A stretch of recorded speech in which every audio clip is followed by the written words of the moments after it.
Hello, welcome to the Comic Book Commentary. I'm Bo Leidig, and this week we're going to once again be scratching that steampunk itch with Lady Mechanica number 3. So let's zoom in and take a closer look.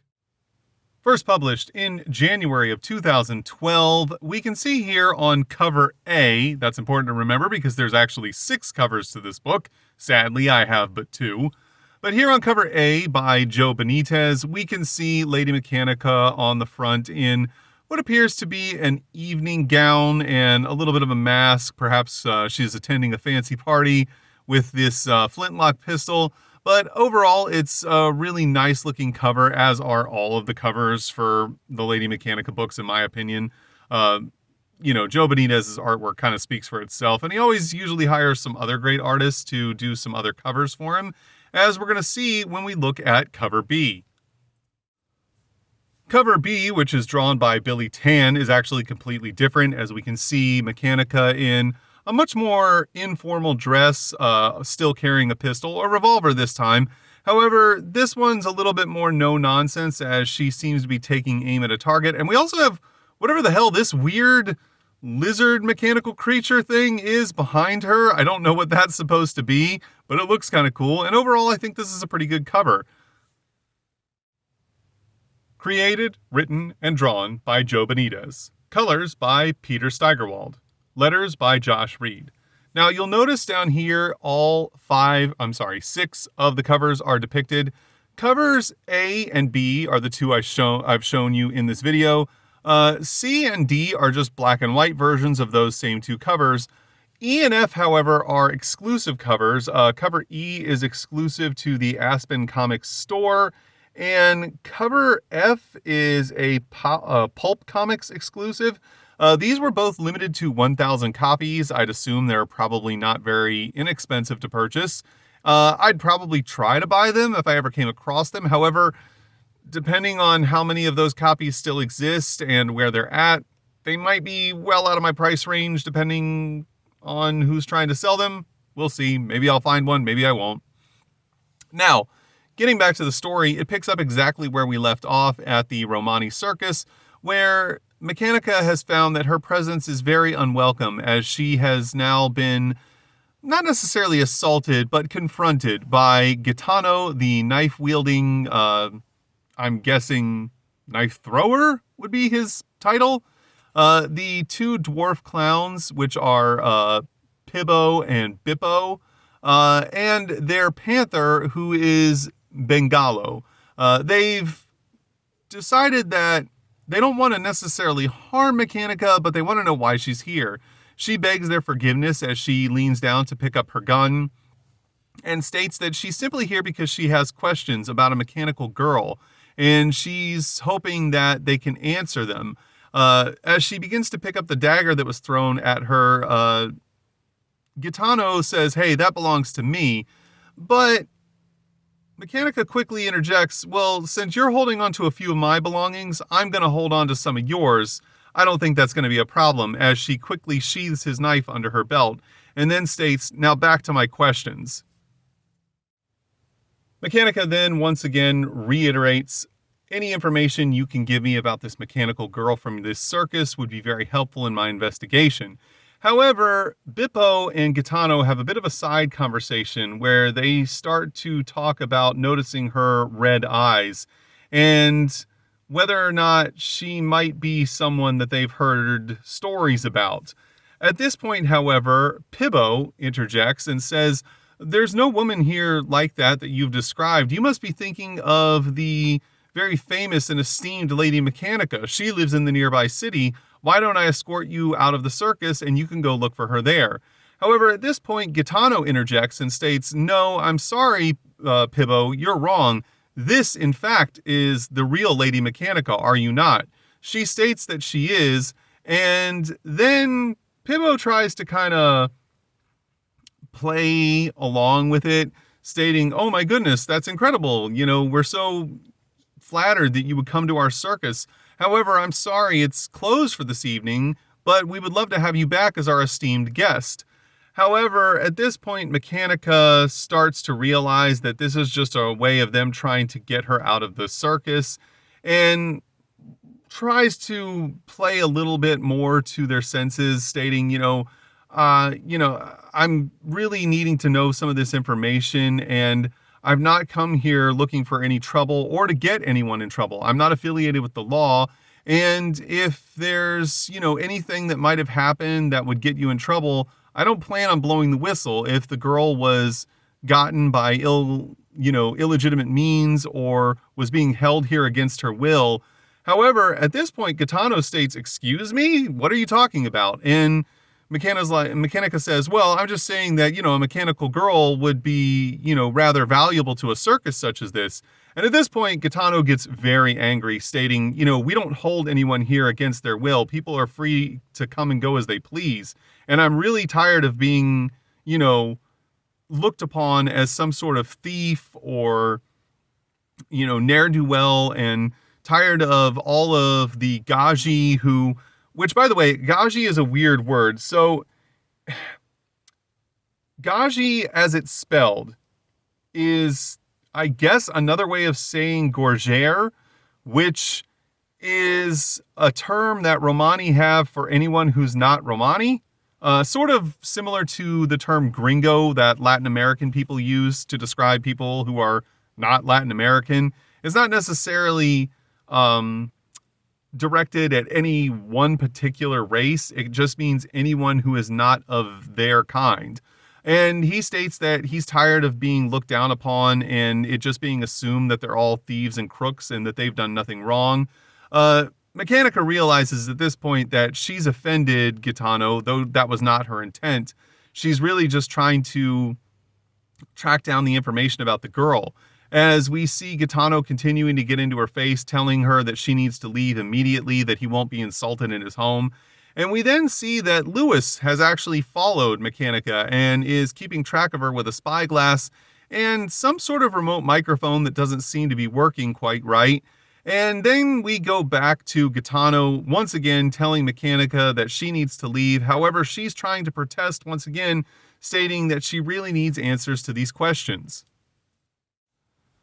Unfortunately, Gitano then makes the mistake of grabbing Mechanica's arm, which leads to her immediately flinging Gitano several feet away into a box, or a whole pile of boxes and crates, and the two small clowns being surprised.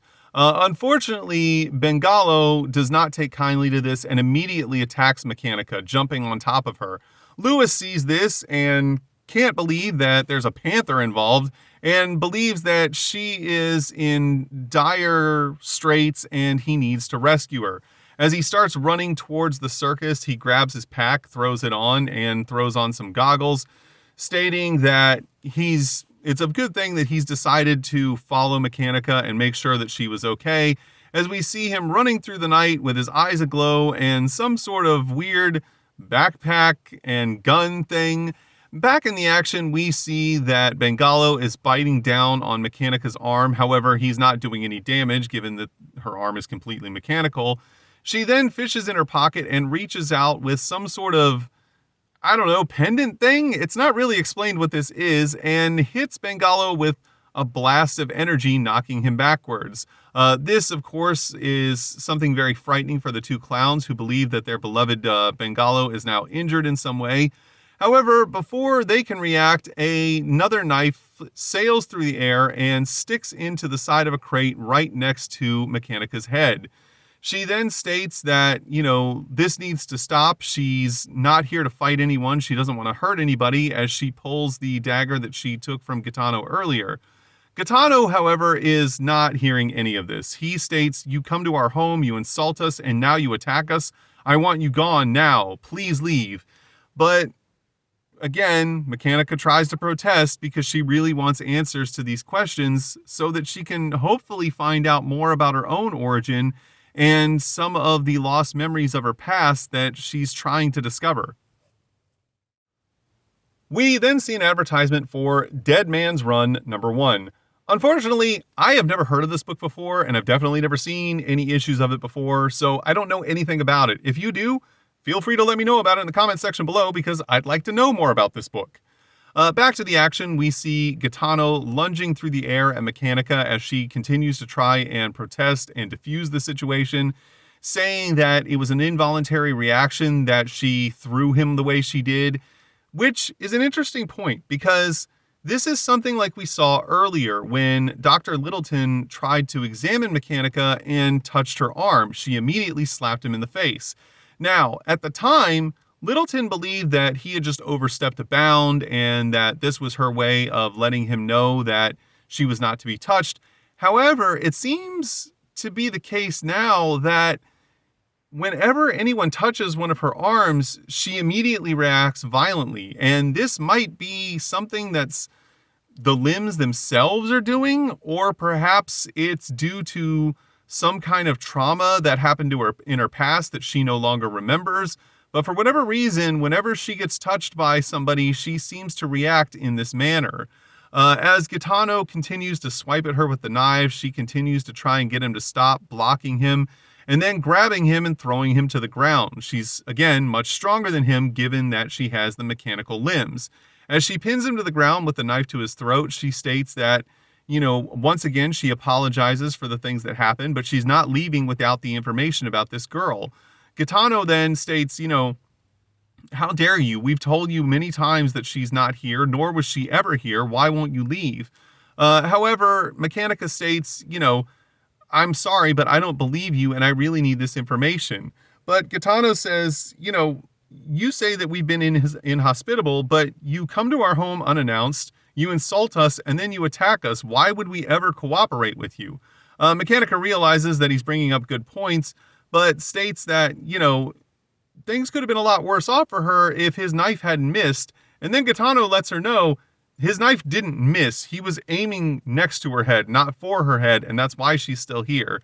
However, at this point, their altercation is interrupted when someone off the page states stop, and they both look over to see who that voice belongs to. The voice actually belongs to the proprietor of this circus, a woman by the name of Madame Divinity, as she commands them to stop fighting, tells Bippo and Pibbo to go back to their duties as there's another intruder in the circus, and then tells Mechanica that they're willing to offer any assistance that they can in trying to help her find this girl. Meanwhile, at the entrance to the circus, we see that Lewis is doing his best to try and come to Mechanica's aid. However, there's one problem. Lewis is deathly afraid of clowns, and a circus is probably the most likely place he's going to encounter said clowns. However, he does then realize that this fear is irrational and says, come on, Lewis, get it together, man. You fought all kinds of beasties and monsters in your past. What's the big deal about someone wearing face paint and funny outfits? As he continues to make his way through the circus, he is suddenly confronted by none other than Bippo, who is probably one of the last people he would want to run into, given that Bippo is in fact a clown.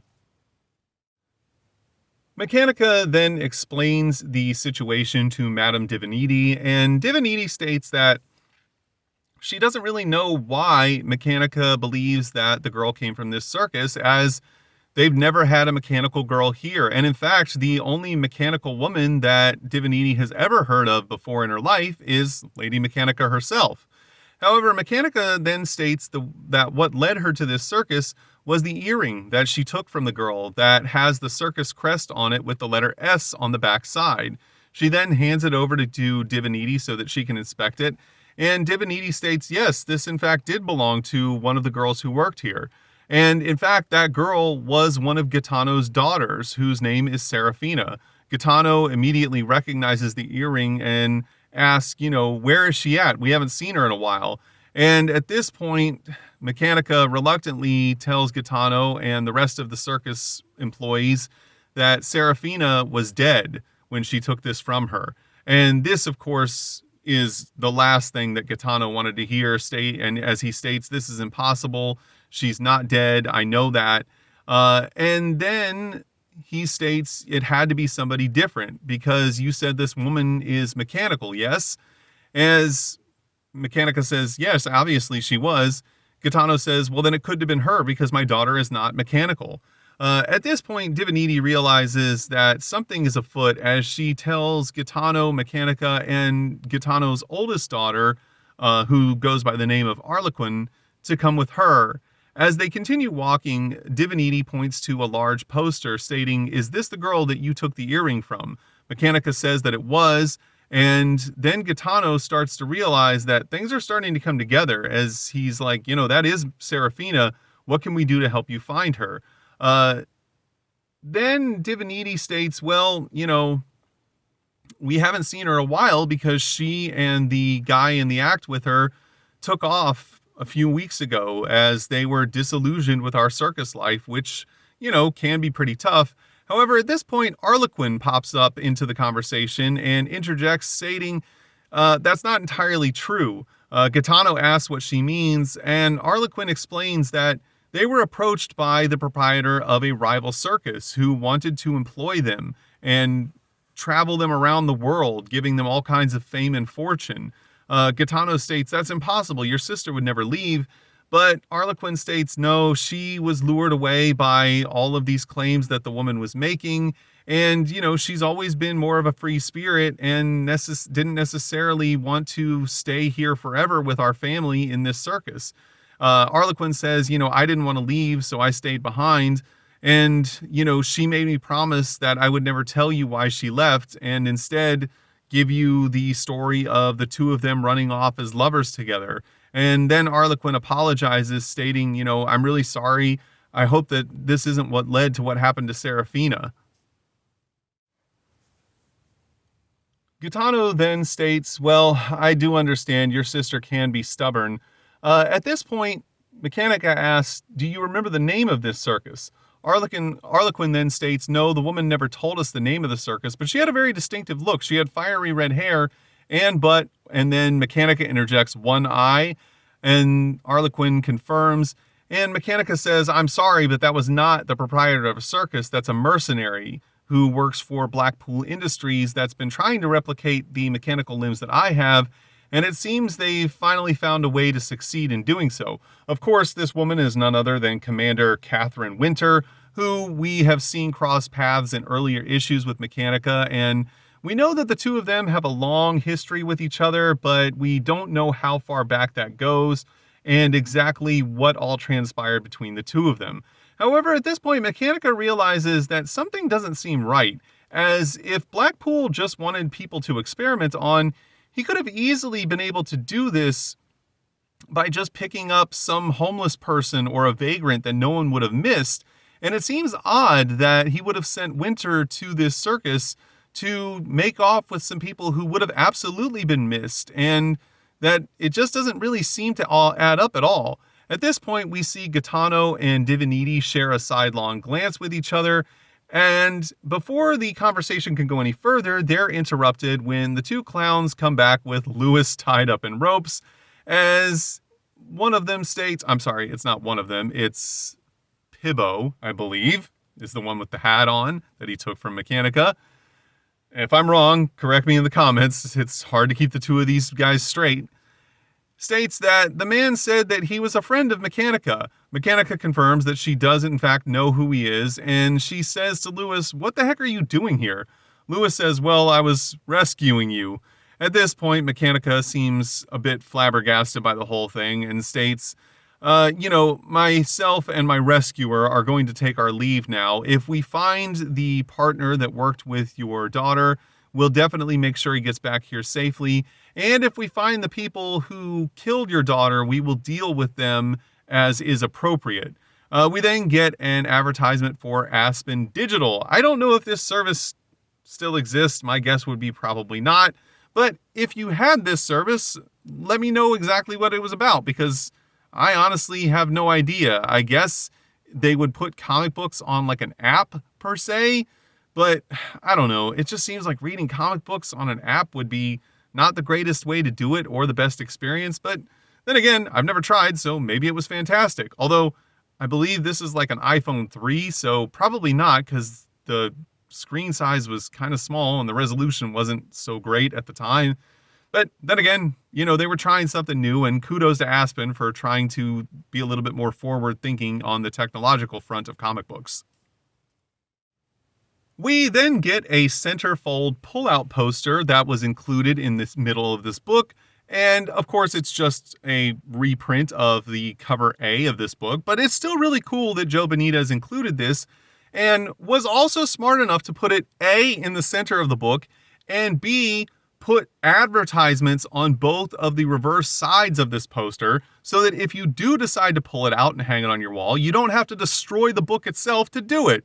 Way to go, Joe Benitez. I like it when creators use their brains. We then get an advertisement for Soulfire. I've never read an issue of Soulfire, but I will say that Soulfire and Fathom are the only two Aspen books I've ever come across in comic book stores other than, the original Lady Mechanica series. So, there's that. They were probably the two most popular books published by Aspen Comics. And if you know anything about Soulfire and would like to clue me in on whether or not it was any good, feel free to do so in the comments below. Back to the action, Madame Divinity then states that when one of hers dies, she is visited by their soul. And since she has not been visited by the soul of Serafina, she can confirm that Serafina, wherever she is still alive. Then, elsewhere, wherever that happens to be, we see that Serafina's body seems to be suspended in some sort of a tank as she has an oxygen tube running to her nose. With her arms kind of suspended, she's unconscious. And we then see the mysterious man that made off with her body in the last issue as he opens a drawer trying to find an object and notices that the case that it was left inside of is now empty as he simply yells Blackpool. So it's assumed that Blackpool made off with whatever it was that he needed to do whatever it is he was going to do to Serafina. This man, of course, is in fact Mr. Kane, who we don't know very much about other than the fact that he showed up and was able to very easily defeat Lady Mechanica and make off with the body of Serafina, and was also very easily able to dispatch some of Blackpool's top men. And speaking of Blackpool, we're then teleported to his manor as he is having a heated discussion with Commander Winter as he states, how could I have lost 12 of my best men? I guess I could understand the 8 that were killed by Mr. Kane because he was an unforeseen variable that we hadn't counted on. However, I don't believe there was any reason for the 4 men who were directly under your command to have been killed, and what exactly excuse do you have for it? And at this point, Commander Winter responds, Mechanica. And if I recall, you didn't fare too well the last time you met up with her either. How's that jaw and that leg of yours doing? As she basically throws it in his face that, Mechanica permanently disfigured him, so he really doesn't have any room to talk. And at this point, Blackpool states, you misspeak and you should know your place. But Commander Winter says, I know exactly what my place is, and I don't answer to you. We are mutual partners here. We then find out that she is actually given of the title Lady Catherine Winter, Countess of St. Germain's, and bearer of the 7th key of the Inner Collective. Whatever the hell all of that means, because it's not explained. And then she tells Blackpool that he had best not forget this. She then states that if the agreement that the two of them have right now is not beneficial enough to him, that she can offer it to somebody else who would most likely be willing to, jump at the chance to work with her and her associates and receive the type of funding that Blackpool is receiving. Blackpool states that that's not necessary and that he will keep in mind their agreement going forward. She then states, that's excellent, I'm glad to hear it, and that we understand each other. And then she tells Blackpool, I'm also going to need some of your tinkerers or whatever it is you call them to attend to my injuries. Blackpool states that all of his facilities are at her full disposal. And Winter responds by saying, good, because I need them to help me out and equip me with something that I can use to take care of that mechanical cow. Obviously referring to Lady Mechanica as she holds up her hand, showing the 2 fingers she's now missing. And we also see that her leg is still very injured. And, Winter is not really a match for Mechanica in her current form, nor was she in her prior form. So at this point, it seems as though she may be trying to make herself more of a mechanical cyborg, the likes of which Lady Mechanica is, so that she can actually go toe-to-toe with her moving forward. The next day in Mechanica City at the Global Plaza, Lewis and Mechanica are making their way through the crowd, trying to get a good vantage point to observe the different activities that are going to be going on throughout the day. And Lewis says, you're convinced that Blackpool is behind all of this. And Mechanica says, pretty sure. And Lewis says, how are you going to get to the bottom of that? And Mechanica responds by saying, well, I'll probably just go up and ask him. This, of course, throws Lewis for a loop as he's kind of befuddled and says, really, you're just going to walk right up and ask him if he's behind all of this?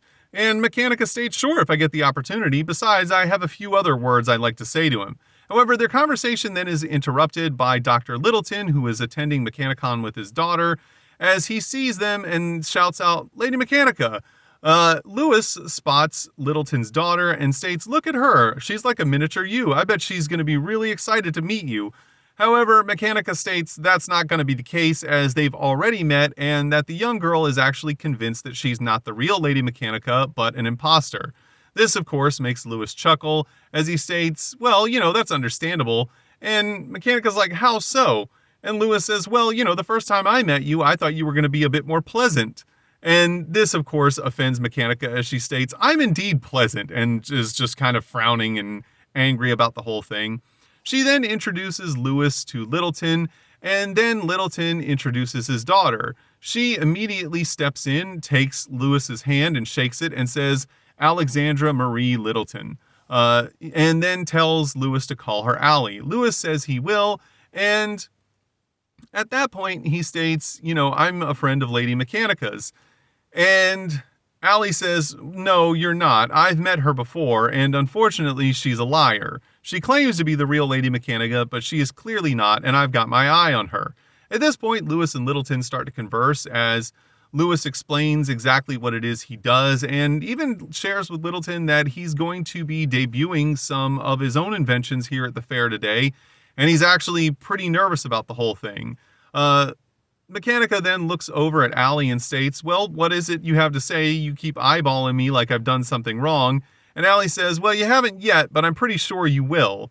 Mechanica says, oh, okay, well, I'll try my best not to.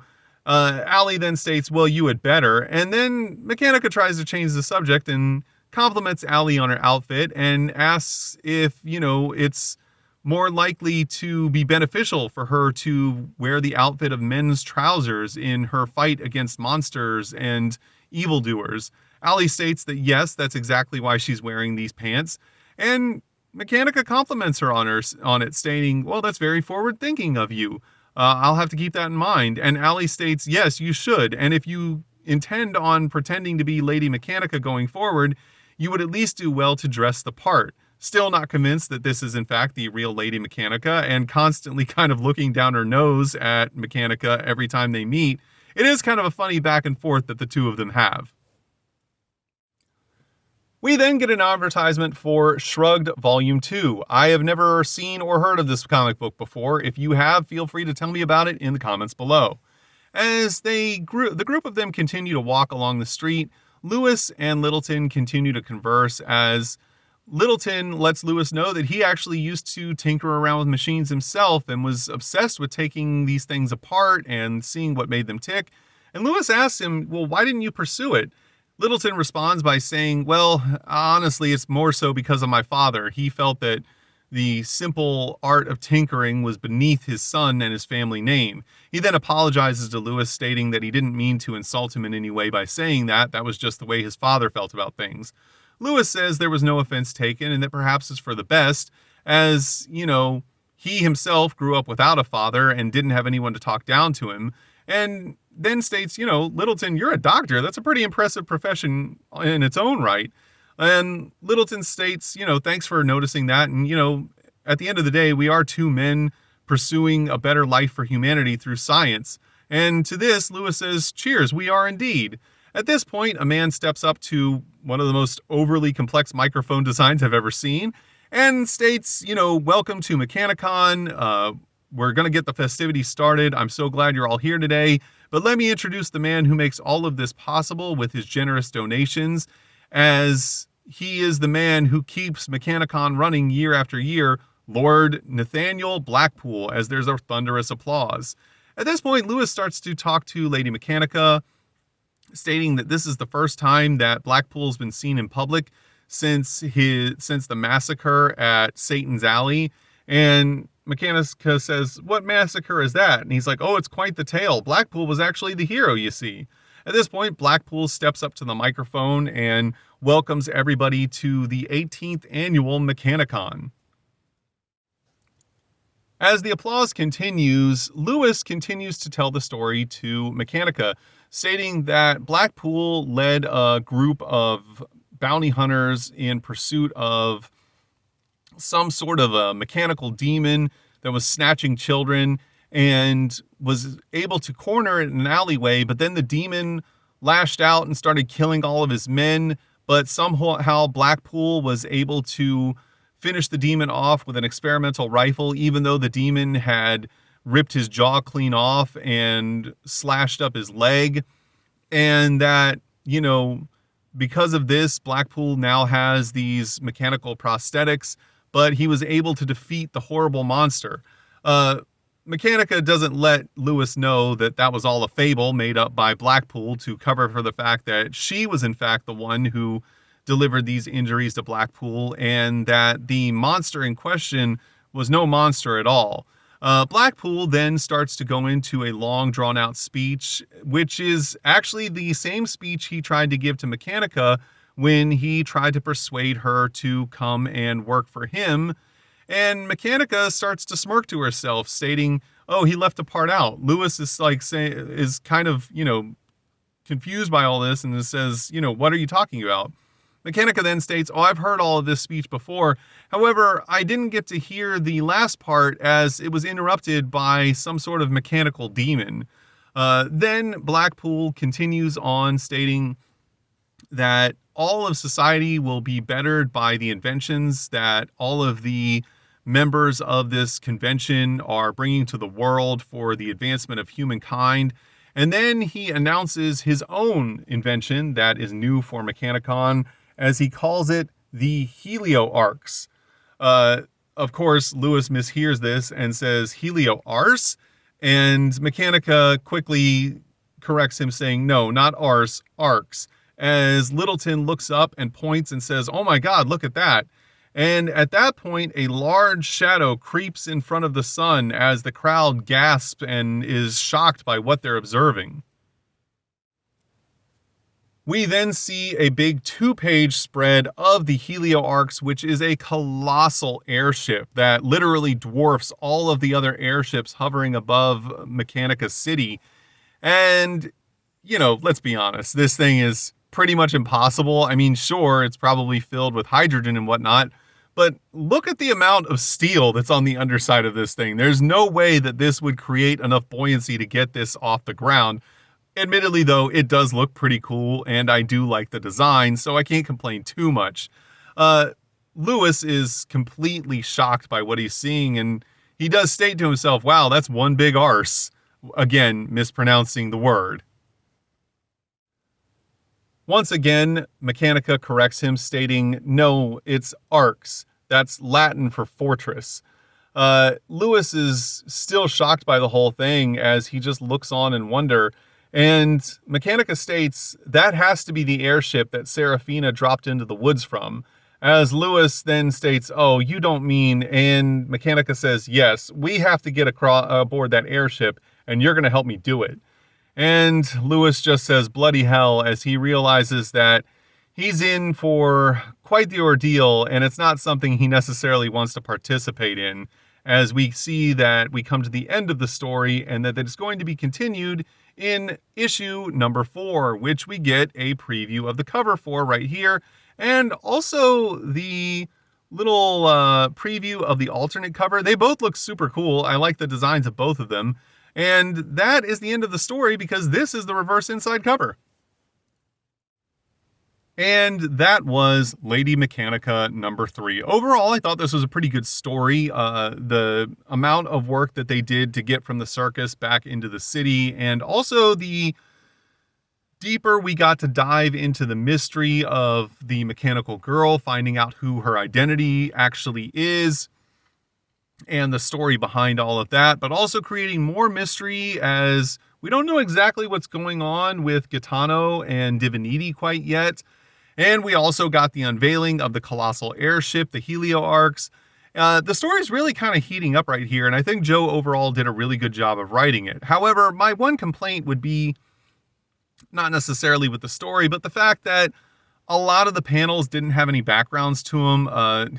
As I've stated before, Joe Benitez has quite the reputation for not necessarily being the most punctual of artists.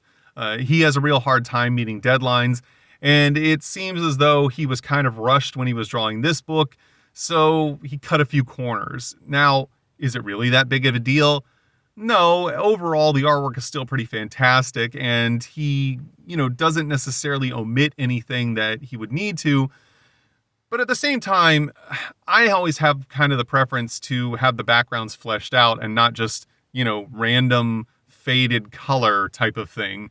But then again, these are just my opinions. Your opinions could be completely different. You might hate this book.